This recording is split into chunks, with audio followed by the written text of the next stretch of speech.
As ETSU continues to see growth in students enrolling in campus, growing concerns of how to better interact with these newly enrolled students continues to grow as well. As the Student Government Association continues to organize new events for their students, concerts seems to be the backbone for events on campus to bring students together each year. So I've been pretty impressed with some of the people they've had so far. Juicy J isn't really someone I listen to, but I'm surprised they got someone that big. And then they had All American Rejects, which I really would have liked to have seen, but they always seem to have them on weekends and stuff, and that's when I work because I've got classes through the week. It'd be nice if they, I don't know, could mix it up a bit, because it's like they're always on Saturdays, and Saturdays is kind of usually when me and people our age always work and stuff.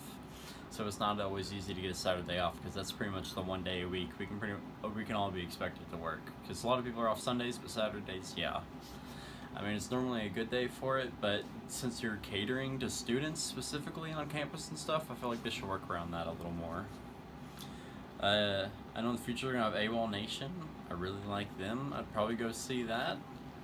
As long as they have it in one of the good locations like the Mini Dome or the stadium or something. As the 2017-2018 year ends, students saw concerts like alt-rock band, the All-American Rejects, and rap artist Juicy J performing on campus. While students prepare for finals week and the end of the semester, another round of yearly concert voting has started for the 2018-2019 year. But how effective are the polls truly, and are concerts on campus still an event most students enjoy attending? Concerts this past little bit have been interesting in a multitude of ways. Interesting in that they've surprised me in several aspects. First off, the past couple times I'm surprised by the people they've been offering. Like, I was not expecting to see Moon Taxi or Kesha on the offerings list, but they were there. I don't know how the voting process works or how it kicked in, whether or not they had to defer a couple slots because they couldn't get in contact or get a hold of the agents or whatnot, but we got who we got, and so far they've been pretty interesting. Juicy J was a very fun concert. Happened to find a roll of duct tape in the middle of the crowd, don't know how, but I don't know, I was a little disappointed. There was no mosh pit. I was looking forward to that. People in, but I have no idea the cost-benefit analysis, since they don't really tell us how much they're spending or how they get these people, or we really don't even know the selection process. Okay, you choose 3 people. Do you even listen to us? We don't know. We don't get to see the tally.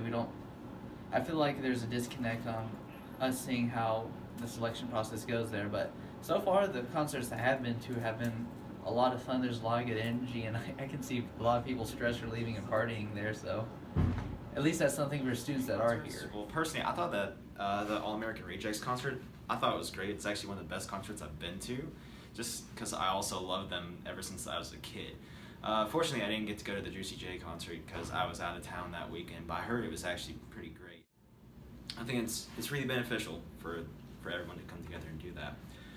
As for like the upcoming lineup for next year's SGA concerts, I'm actually pretty excited about some of the pop artists that they have on there, because I recognize several of the names that they have, which I think that's pretty impressive that we can get like some of these bigger bands to come to campus. As for the country part, I didn't really look into it because I'm not really a huge country fan. The comedy part, I actually saw some good comedians on there. Like, I know Nick Swartzen, he's big with Adam Sandler, and then like Whitney Cummings, and just some big names, like one of the Wayans brothers. I think it's Marlon. Yeah, that sounds about right. But just like the lineup, I'm pretty excited for it, just because they got good names on there. I think that SGA is doing good work in like finding these artists who are willing to work with us and come to the campus. Voting for both upcoming events will be taking place on the ETSU's SGA website from April 23rd to April 27th. Both concerts will be free to attend for all students, with dates determined.